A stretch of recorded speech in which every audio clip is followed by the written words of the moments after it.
संकटा चौथ की कहानी। एक साहूकार और एक साहूकारनी थे। वह धर्म पुण्य को नहीं मानते थे। इसके कारण उनके बच्चे नहीं हुए। एक दिन पड़ोसन संकटा चौथ की कहानी सुन रही थी।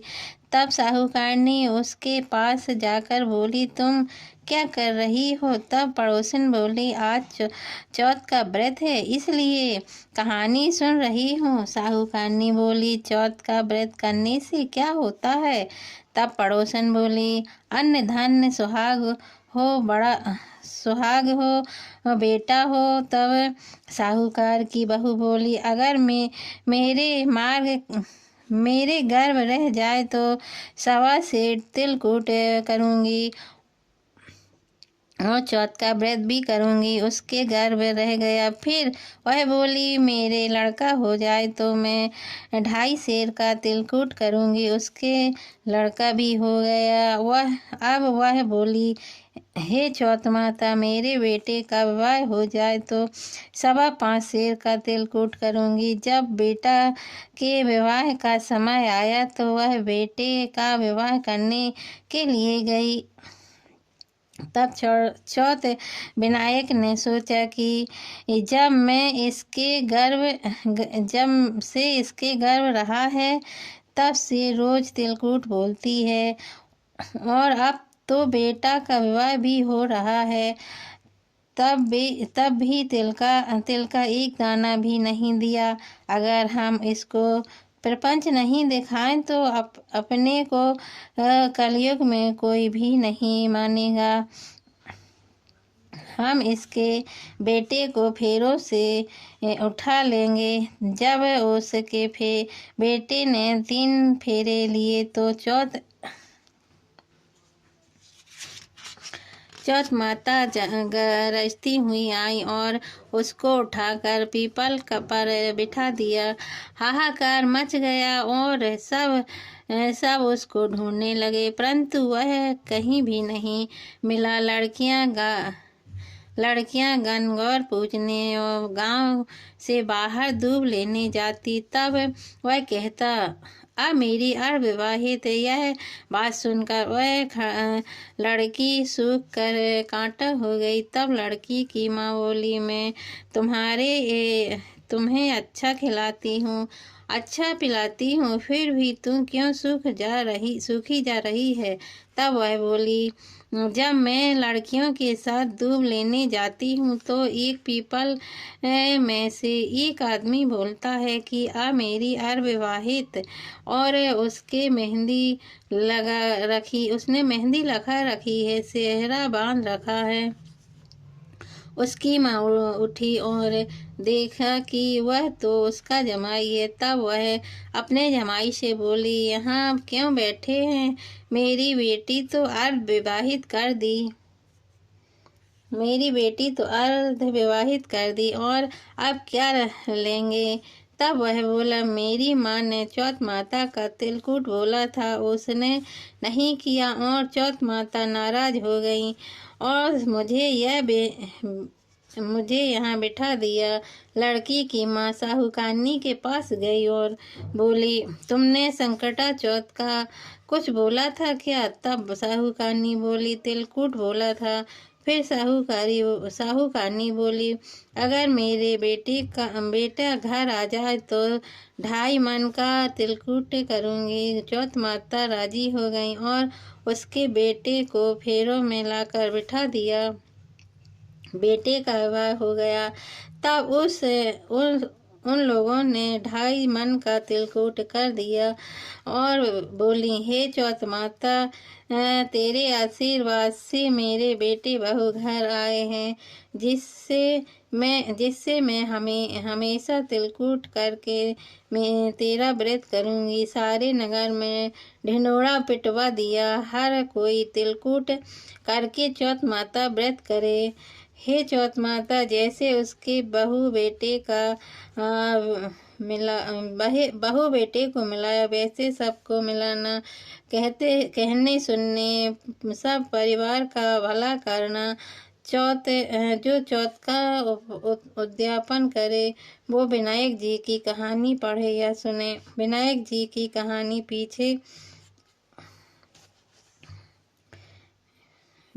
पीछे भी दी हुई है।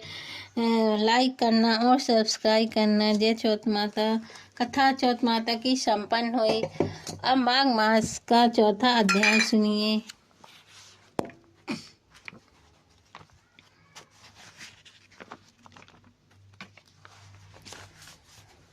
माघ मास का चौथा अध्याय। श्री वशिष्ठ जी कहने लगे कि हे राजन, अब मैं माघ के उस महत्व को कहता हूँ जो करते वीर से पूछने पर दत्तात्रेय जी ने कहा था। जिस समय साक्षात विष्णु के रूप में दत्तात्रेय जी सत्य पर्वत पर रहते थे, तब महिष्मति के राजा सहस्त्रार्जुन ने उनसे पूछा कि हे योगिनियों में श्रेष्ठ दत्तात्रेय जी, मैंने सब धर्म सुने, अब आप कृपा करके मुझे माघ मास का महत्व कहिए। तब दत्तात्रेय जी के बोले, जो नारद जी से ब्रह्मा जी ने कहा था वही माघ महत्व मैं तुमसे कहता हूँ। इस कर्म भूमि भारत में जन्म लेकर जिसने माघ स्नान नहीं किया उसका जन्म निष्फल गया। भगवान की प्रसन्नता, पापों के नाश और स्वर्ग की प्राप्ति के लिए माघ स्नान अवश्य करना चाहिए। यदि यह पुष्ट शुद्ध शरीर माघ स्नान के बिना ही रह जाए तो इसकी रक्षा करने से क्या लाभ। जल में बुलबुले के समान, मक्खी जैसे तुच्छ जंतु के समान यह शरीर माघ स्नान के बिना मरण समान है। विष्णु भगवान की पूजा न करने वाले ब्राह्मण बिना दक्षिणा के श्राद्ध ब्राह्मण रहित क्षेत्र आचरण रहित कुल, ये सब नाश के बराबर है। गर्व से धर्म का, क्रोध से तप का, गुरुजनों की सेवा न करने से, स्त्री तथा ब्रह्मचारी बिना जली अग्नि के हवन और बिना साक्षी के मुक्ति का नाश हो जाता है। जीविका के लिए रहने वाली कथा अपने ही लिए बनाए हुए भोजन की क्रिया, शूद्र से भिक्षा लेकर किया हुआ यज्ञ तथा कंजूस का धन, या सब नाश के कारण है। बिना अभ्यास और आलस्य वाली विद्या, असत्य वाणी विरोध करने वाला राजा, जीविका के लिए तीर्थ यात्रा, जीविका के लिए व्रत, संदेह युक्त मंत्र का जप, व्यग्र चित्त होकर जप करना, वेद न जानने वाले को दान देना, संसार के नास्तिक मत ग्रहण करना, श्रद्धा बिना धार्मिक क्रिया, यह सब व्यर्थ है। और जिस तरह दरिद्री का जीवन व्यर्थ है, उसी तरह माघ स्नान के बिना मनुष्य का जीना व्यर्थ है। ब्रह्मघाती, सोना चुराने वाला, मदिरा पीने वाला, गुरु पत्नी मार्गी और इन चारों की संगति करने वाला माघ स्नान से पवित्र होता है। जल कहता है कि सूर्योदय से पहले जो मुझसे स्नान करता है, मैं उसके बड़े से बड़े पापों को नष्ट करता हूँ। महापातक भी स्नान करने से भस्म हो जाता है।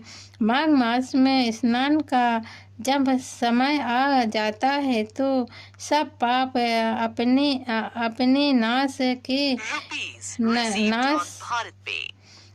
के भय से कांप जाते हैं।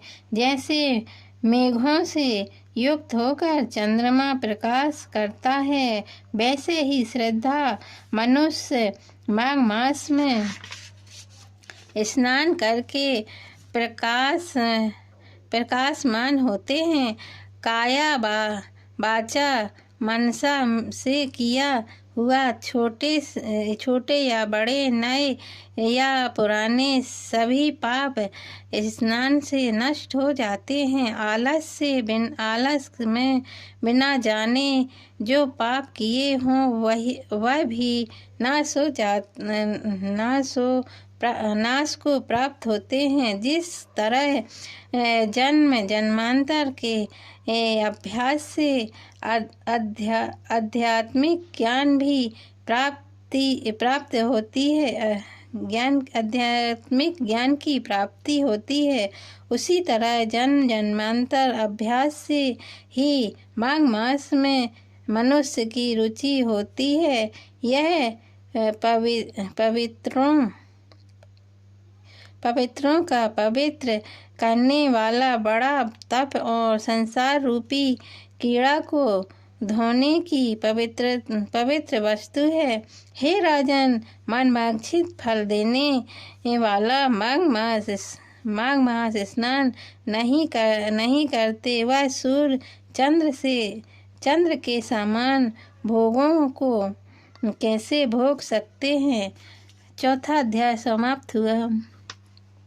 जय गणेश जय गणेश जय गणेश देवा, माता है पार्वती पिता महादेवा।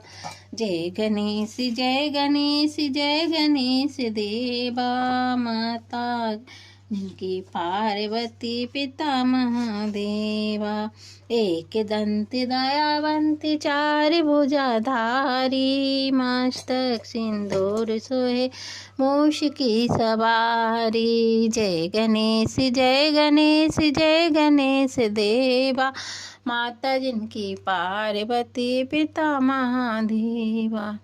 पानी चढ़े फूल चढ़े और चढ़े मेवा, लड्डुअन के भोग लगे शांति करें सेवा। जय गणेश जय गणेश जय गणेश देवा, माता है पार्वती पिता महादेवा।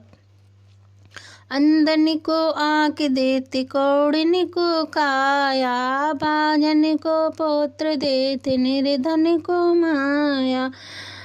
यथा सिद्धार्थ को विद्या दो, कृपा करो देवा। जय गणेश जय गणेश जय गणेश देवा, माता है पार्वती पिता महादेवा। तन से करो मन से करो गणपति की सेवा। जय गणेश जय गणेश जय गणेश देवा, माता है पार्वती पिता महादेवा। रिद्धि दो सिद्धि दो संकट में सहाय करो, तन से करो मन से करो गणपति की सेवा। आशा तुमरे शरण आई सफल कीजिए सेवा। जय गणेश जय गणेश जय गणेश देवा, माता है पार्वती पिता महादेवा। ओम गण गणपते नमः। ओम गण गणपति।